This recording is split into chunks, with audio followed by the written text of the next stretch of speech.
2 Pierre 2, 4. Très bien, allons-y. 2 Pierre 2, 4. Car si Dieu n'a pas épargné les anges qui ont péché, mais s'il les a précipités en enfer, alors pourquoi Christ a-t-il prêché aux esprits en prison dans 1 Pierre 3, 19? Bon, nous avons Pierre 2, 4 premièrement, très bien. Car si Dieu n'a pas épargné les anges qui ont péché, mais s'il les a précipités en enfer et dans les chaînes des ténèbres et les réserve pour le jugement. Bon, maintenant regardons dans 1 Pierre, ça c'était 2 Pierre, 1 Pierre 3, 19, écoutez ceci. Nous y sommes, celle-ci vient d'arriver, c'est pour cette raison que je ne les ai pas notées. Lequel aussi est allé prêcher aux esprits en prison. Ah oui, nous y sommes. Commençons un peu avant ça, le verset 18. Christ aussi a souffert une fois pour les péchés, lui juste pour les injustes, afin de nous amener à Dieu, ayant été mis à mort dans la chair, mais étant rendu vivant quant à l'esprit, dans lequel il est allé prêcher aux esprits en prison qui autrefois avaient été incrédules. Mon cher ami, si vous aviez lu le verset suivant, c'est expliqué là, voyez, qui avaient autrefois été incrédules, désobéissants, et la patience de Dieu se prolongeait au jour de Noé pendant la construction de l'arche, dans laquelle un petit nombre, c'est-à-dire 8 âmes, furent sauvées à travers l'eau. Maintenant, si vous remarquez ici, il me semble que ce prédicateur en a une autre, quelque chose dans le même ordre d'idées. On y répondra un peu plus tard. 1 Pierre 4 ou 2, 4, si vous remarquez, car si Dieu n'a pas épargné les anges, ange là c'est écrit comment? Avec un A minuscule. Vous voyez? Et ici, les esprits qui étaient en prison, qui ne s'étaient pas repentis lorsque la patience de Dieu se prolongeait au jour de Noé, les mêmes anges, c'étaient des hommes, des messagers, des prédicateurs. Il n'a pas épargné les anges. Saviez-vous que le mot ange vient du mot un messager? Combien savent qu'un ange, c'est un messager? Tout à fait. Un ange est un messager. Et il n'a pas épargné les anges. Vous voyez? Et ici, dans l'Épître aux Hébreux, vous vous souvenez, nous en avons parlé il y a quelques semaines, les anges. Et là, dans Apocalypse, écrit ceci à l'ange de l'église de Sardes, écrit ceci à l'ange de l'église d'Éphèse. L'ange de l'église, vous vous en souvenez? Et nous avons cherché le mot ange dans le dictionnaire et nous avons vu qu'il signifie un messager. Ce pourrait être un messager sur la terre, un messager surnaturel, le mot ange. Donc, dans cet état-là, si nous prenons le lexique et nous cherchons ça, vous verrez qu'au départ, ce sont des messagers, les premiers messagers. Vous voyez? S'il n'a pas épargné, car si Dieu n'a pas épargné les anges qui ont péché, vous voyez, et les êtres surnaturels, après avoir attendu, maintenant observez, il a dit, s'il n'a pas épargné les anges qui ont péché, mais s'il les a précipités en enfer et délivrés dans les abîmes des ténèbres, et il les réserve là pour le jugement. Ensuite, regardez, dans 1 Pierre ici, de nouveau, 3, 19, observez ce qu'on lit. Car dans lequel aussi il est allé prêcher aux esprits en prison qui autrefois avaient été désobéissants, lorsque la patience de Dieu se prolongeait au jour de Noé. Vous voyez? C'étaient les messagers de cette époque-là. Les messagers. Alors que l'arche était préparée, dans laquelle 8 âmes furent sauvées à travers l'eau. Maintenant, si vous remarquez, quand ces êtres étaient au ciel, maintenant dans Apocalypse 11, ou chapitre 7, je crois, ou non, c'est au chapitre 12, il présente ici la femme debout, la lune à sa tête et le soleil à sa tête et la lune sous ses pieds, et le dragon rouge se tenait là afin de dévorer l'enfant aussitôt qu'il serait né. Et avec sa queue, il a entraîné le tiers des étoiles du ciel et les a jetées sur la terre. Avez-vous remarqué ça? Alors, ça ne veut pas dire que Satan a une longue queue avec laquelle il a attrapé les gens, mais il s'agit de la fable qu'il a racontée. Et il a entraîné un tiers de ces étoiles. Ces étoiles étaient la postérité d'Abraham. Abraham a dit, Dieu a dit à Abraham, regarde vers le ciel et compte les étoiles si tu le peux. Il a dit, je ne le peux pas. Il a dit, tu n'arriveras pas non plus à compter ta postérité, les étoiles. Qui est l'étoile brillante du matin? Jésus de Nazareth, la plus brillante qui ait jamais vécu dans une chair humaine. Il est l'étoile brillante du matin. Et il est la postérité d'Abraham qui vient par Isaac. Et nous, étant morts en Christ, nous devenons la postérité d'Abraham et nous sommes héritiers selon la promesse. Donc, les étoiles du ciel représentaient les esprits des hommes ici. Et quand le dragon rouge, Rome, lors de sa persécution, a saisi 2/3 ou 1/3 des étoiles et les a jetées sur la terre, ça c'était à la crucifixion de notre Seigneur Jésus. Quand ils l'ont rejeté et qu'ils l'ont chassé et n'ont rien eu à faire avec lui, c'était là cette troisième partie des étoiles angéliques, des êtres angéliques. Vous voyez, dans votre corps, à l'intérieur, nous avons une autre question à ce sujet après pour répondre mieux. À l'intérieur de vous, il y a un esprit, un autre homme. Votre extérieur, c'est un homme. Votre intérieur, c'est un autre homme. Alors, à l'intérieur de vous, c'est le surnaturel. L'extérieur de vous, c'est le physique. Vous voyez? Et cet être, si vous êtes conduit par l'Esprit de Dieu, vous êtes devenu un messager de Dieu ou un ange. Le messager de Dieu, l'ange de Dieu, c'est exactement le même mot. On ne peut pas les dissocier. Le messager de Dieu ou l'ange de Dieu. Et lequel a la plus grande autorité? Un ange du ciel ou un ange à la chair? Lequel? L'ange à la chair. Dieu a dit, si un ange du ciel vient prêcher un autre évangile que celui que je vous ai prêché, qu'il soit anathème.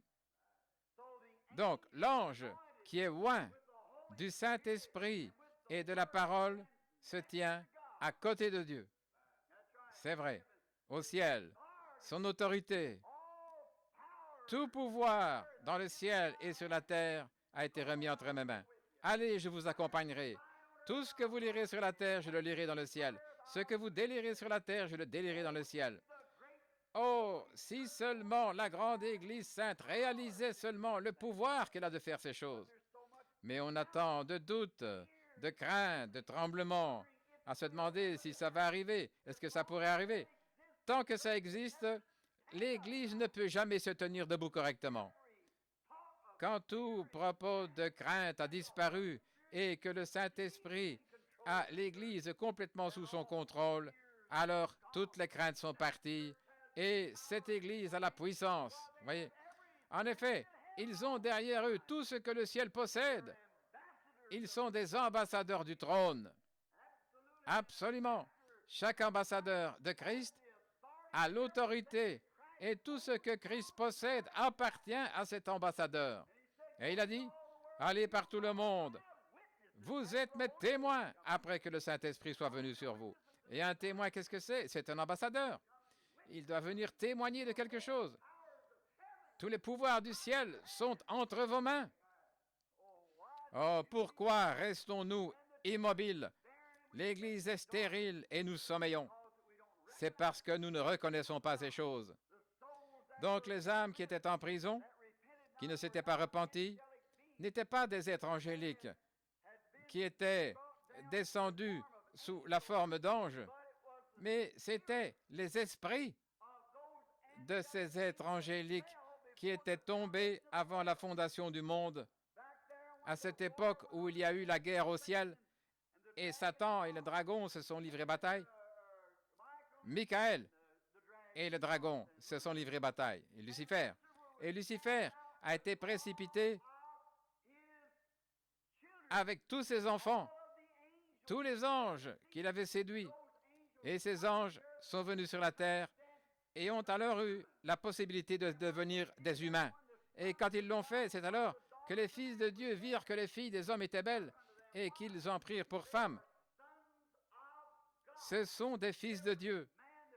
Tout homme qui naît sur cette terre est un fils de Dieu. Peu importe qu'il soit pécheur ou quoi qu'il soit, c'est un fils de Dieu, créé à l'image de Dieu pour la louange envers Dieu. Il est créé de cette manière-là. Mais Dieu, au commencement, savait qui le recevrait et qui ne le recevrait pas. Par conséquent, il a pu prédestiner, ou pas prédestiner, mais par sa préscience, il a pu savoir qui serait sauvé et qui ne serait pas sauvé. Car il savait quelle personne prendrait quel esprit. Et ces esprits qui viennent du trône de Dieu et qui se tiennent devant le trône de Dieu et qui ont vécu des milliards et des milliards d'années, un temps incommensurable avant le commencement du monde, dans la présence de Dieu. Pensez-vous qu'ils ne savent pas comment adorer? Ils descendent et entrent directement dans les hommes et ils adorent Dieu. Absolument, ils adorent Dieu. Et ils ont une connaissance de Dieu. Ils sont intelligents et habiles et instruits. Toujours. Mais Dieu les a rejetés dès le commencement. Ainsi donc, mon ami, l'affiliation à une église ou la connaissance d'une théologie ou quelque chose du genre, ça n'a absolument rien à voir. Il faut que ce soit le sang de Jésus-Christ et une nouvelle naissance qui vous unissent à lui comme une seule personne. Voilà. Dieu au commencement, alors qu'il savait que l'homme et la femme ont été faits un, pas deux. Ils ont été faits un. Ils ont été séparés, l'un placé dans la chair et l'autre dans une théophanie. Il le savait. Donc, afin de vous prouver ça, quand Dieu a fait la femme, il n'a jamais pris de la poussière pour la faire comme il avait fait l'homme. Il a pris une côte du côté d'Adam et elle est devenue un produit dérivé de l'homme parce qu'elle fait partie de lui. Vous saisissez maintenant? Voilà. Voilà les anges. Et Dieu et l'esprit qui est uni à Dieu, c'est un seul esprit. C'est vrai. Alors, l'esprit de Dieu qui habite dans l'Église, c'est l'esprit qui est venu du ciel, que Dieu connaissait avant la fondation du monde, qui a rejeté le mensonge du diable. Et cet esprit a dû revêtir un corps de chair pour être testé. Il a dû devenir chair comme les autres. Tous ont porté ce même joug. Et Dieu, dès le commencement, savait quel esprit accepterait et lequel n'accepterait pas. Voilà. Le diable est si habile qu'il séduirait même les élus si c'était possible. Donc ces esprits, ces anges qui ont prêché étaient en prison. Des anges, si vous remarquez, c'est avec A minuscule, ce qui veut dire des hommes, des anges, des messagers ici sur la terre. Ils ont péché. Et la seule façon dont ils ont pu pécher, c'est en étant incrédules. Et la façon dont ils ont eu leur propre religion, et ils n'ont pas cru le message de Noé. Ils n'ont pas cru le message d'Enoch. Ils ont rejeté leur message. Et ils ont été condamnés, la Bible le dit. Enoch leur a prophétisé. Il a dit, le Seigneur vient avec ses saintes myriades. Et ils ont prophétisé. Et Noé a construit une arche. Et ils ont dit, c'est un exalté, c'est un fanatique. Il n'y a rien de tel qu'une pluie qui va arriver. 120 ans se sont écoulés. Et dans sa religion se trouvait le salut, un moyen d'échapper avait été préparé, mais eux étaient satisfaits de leur état. C'est comme ça aujourd'hui. Les hommes sont satisfaits de leur état. Mais il y a un moyen d'échapper, et ce moyen, c'est par Jésus-Christ. Vous y voilà. La même tribu, les mêmes esprits. Ils étaient absolument des hommes religieux, très religieux. Mais ils ont manqué le vœu de l'alliance. C'est pareil aujourd'hui. Les hommes vont à l'église, ils adhèrent aux grandes églises et cherchent à être la personne la plus populaire de la ville. S'ils veulent adhérer à une église, ils choisissent la plus grande la meilleure, celle qui est bien considérée dans la ville. Combien ils passent à côté de leur appel? Combien ils passent à côté? Le seul moyen pour vous de connaître Jésus-Christ, c'est par une révélation spirituelle, pas par la théologie, ni combien vous étudiez la Bible, que vous soyez de la science chrétienne, méthodiste, témoin de Jéhovah ou quoi que ce soit, peu importe ce que vous êtes, vous ne le connaîtrez jamais par la parole. C'est l'Esprit de Dieu qui vous le révèle. C'est une révélation spirituelle. Quand Adam dans le jardin d'Éden et Ève, quand ces enfants-là avaient été chassés, alors Caïn s'est présenté avec une bonne théologie. Il a dit, Dieu devrait savoir ce que nous faisons. J'y mets tout mon cœur. Je vais bâtir un magnifique autel. Je vais mettre des fleurs. Je vais mettre des fruits dessus. Je vais l'embellir. Je peux sûrement apaiser Dieu avec ça et lui faire savoir que mon cœur est sincère. Il avait raison. Pour ce qui est de la parole, Dieu voulait l'adoration. Il est allé adorer. Et il a fait un magnifique lieu d'adoration, une belle grande cathédrale, comme on dit aujourd'hui. Et il l'a fait correctement. Il l'a construite correctement et a mis un autel à l'intérieur. Il n'était pas un infidèle. Mais Abel, lui, en s'appuyant sur la parole de Dieu, il n'avait pas de Bible écrite à ce moment-là, mais Dieu lui avait révélé que ce n'était pas à cause de fruits que nous avions dû sortir du jardin d'Éden. Ce n'étaient pas des pommes qu'Adam et Ève avaient mangées, que c'était absolument des choses sexuelles qui les avaient séparés et qui les avaient désunis. Et sachant qu'ils étaient devenus mortels, et ce par le sang d'Adam, et par le sang du serpent qui avait commencé ça, Abel, par une révélation divine, est allé prendre un agneau et l'a offert. Et Dieu a dit, voilà, c'est ça. Bien sûr. Quand ils sont redescendus de la montagne de la transfiguration, Jésus a dit, qui dit-on que je suis, moi, le Fils de l'homme? Certains disent que tu es Moïse, d'autres tu es Élie, certains disent que tu es Jérémie, certains disent que tu es ce prophète-là. Il a dit, mais vous, qui dites-vous que je suis? Pierre a dit, tu es le Christ, le Fils du Dieu vivant. Il a dit, tu es heureux, Simon, fils de Jonas, car ce ne sont pas la chair et le sang qui t'ont révélé cela. Regardez bien. Ce n'est pas la lettre, ce n'est pas à l'école, tu ne l'as pas appris dans un séminaire, ce n'est pas quelqu'un qui te l'a dit. Ce ne sont pas la chair et le sang qui te l'ont révélé, mais c'est mon Père qui est dans les cieux qui te l'a révélé. Et sur ce roc, je bâtirai mon église, et les portes du séjour des morts ne prévaudront point contre elle. Vous y voilà. Voilà l'église du Dieu vivant. C'est ça. Sur cette église, c'est sur cette révélation qu'est bâtie cette église. C'est une révélation divine. Dieu a révélé que Jésus-Christ est le Fils de Dieu et vous l'avez accepté comme votre sauveur personnel. Vous êtes passé de la mort à la vie. Et le Saint-Esprit agit, il est à l'œuvre dans les membres de ce corps. Voilà l'Église. Peu importe qu'elle soit pauvre dans une mission, qu'on se tienne sous un pain quelque part ou n'importe où, que ce soit dans une maison ou une réunion privée, et peu importe où. Ce n'est pas la beauté, ces choses qui attirent Dieu. C'est la sincérité du cœur par une révélation où Jésus-Christ a été présenté comme le Fils de Dieu, notre sauveur personnel. Amen. Oh là là, on n'arrivera pas au bout comme ça, n'est-ce pas? Voilà ceux vers qui il est allé là-bas, les anges, les messagers, ces prédicateurs, ces intellectuels, ces messagers qui n'ont pas cru quand Noé est allé leur prêcher et qu'il leur a dit « Allez entrer dans cette arche », ils ont dit « Écoutez-moi cet exalté, écoutez-moi ce fanatique, il n'y a pas de pluie, qui a jamais entendu pareille chose? Voyons, n'avons-nous pas des églises? Ne sommes-nous pas religieux? » Mais si, ils étaient religieux. Jésus a dit que cette génération réapparaîtrait juste avant sa venue. Ce qui arriva du temps de Noé arrivera de même à l'avènement. Exactement. Cela arrivera à l'avènement du Fils de l'homme. En effet, ils mangeaient, ils buvaient, ils se mariaient leurs enfants. Et ils avaient leur réno dans le Nevada à cette époque-là, quelque part. Ils avaient toutes sortes d'absurdités, comme ce qu'on a aujourd'hui. De la rigolade, des railleries, les moqueurs et tout. Ayant une forme de piété, mais reniant la vérité vraie, l'alliance, le message de grâce. Dieu avait pourvu lui-même aux moyens et donné aux gens son alliance, le moyen d'échapper. Et elle se trouvait le salut. Le salut, un lieu où on pouvait s'échapper. En quoi avons-nous besoin de salut? Aujourd'hui, les gens disent, ne vivons-nous pas sous un beau régime démocratique? De quoi avons-nous besoin? Peu m'importe que nous vivions sous un régime démocratique ou pas, nous avons besoin du sang de Jésus-Christ. C'est vrai. Nous avons besoin de Christ. J'apprécie le régime démocratique. Ça n'a rien à voir avec le salut de l'âme. Absolument.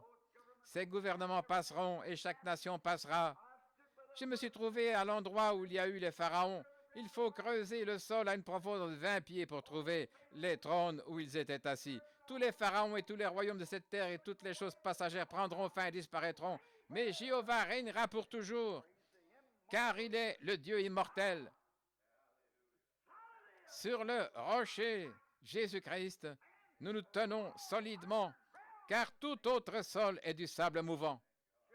Peu importe si des royaumes s'élèvent et prendront fin. Mais il n'y a rien, peu m'importe, rien de présent, rien de futur, rien. Ni la fin, ni les périls, ni rien ne pourra jamais nous séparer de cet amour de Dieu qui est en Christ. Quand un homme est né de l'Esprit de Dieu, il n'est plus une créature du temps, mais il est une créature de l'éternité. Amen. Il est passé de la mort à la vie. Il est passé de l'élément du temps à l'éternité. Il ne peut jamais périr. Et Dieu a juré qu'il le ressusciterait au dernier jour. Alors ils peuvent avoir toutes vos grandes églises et tous vos moments de plaisir, tout ce que vous voulez, et vous raconter vos plaisanteries grossières, avoir vos jeux de banco, vos soupers et tout ce que vous voulez, et avoir là un prédicateur instruit. Il se peut qu'il fasse du meilleur travail que certains de ces jeunes qui connaissent à peine leur ABC. Mais je vous dis la vérité. Je préférerais qu'un jeune qui ne connaît pas son ABC, mais qui connaît Christ, me prêche plutôt que tous les grands théologiens avec toute l'instruction possible et imaginable. Absolument. Ici au Kentucky, il n'y a pas longtemps, un jeune qui savait tout juste lire son propre nom disait que le Seigneur l'avait appelé à prêcher et il voulait avoir l'école, mais les autorités n'ont pas voulu. Un grand prédicateur avec un nom à rallonge comme ça est passé par là, un grand docteur en théologie, eh bien, lui, ils lui ont laissé la chair, bien sûr. Il a fait des réunions pendant 2 semaines et pas une seule âme. Son père est retourné là-bas, il a dit, « Maintenant, vous l'avez laissé prêcher, je suis un contribuable, alors j'ai le droit de demander que mon garçon l'ait. Mon garçon aussi devrait l'avoir. » Il est retourné leur demander et ils ont dit, « Eh bien, nous allons lui laisser 2 soirs. » C'est ce qu'ils ont fait. Ils lui ont laissé 2 soirs. Et ce soir-là, ce jeune s'est avancé là, il ne pouvait même pas lire la Bible. Il a demandé à quelqu'un de lire son texte. Mais quand il s'est avancé à l'estrade, il était loin du Saint-Esprit.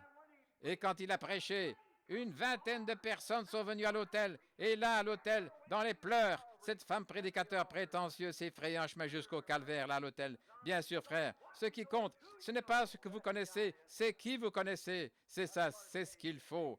Il faut connaître Christ. Le connaître, lui, c'est la vie. Le rejeter, c'est la mort. Rapide maintenant, une autre question.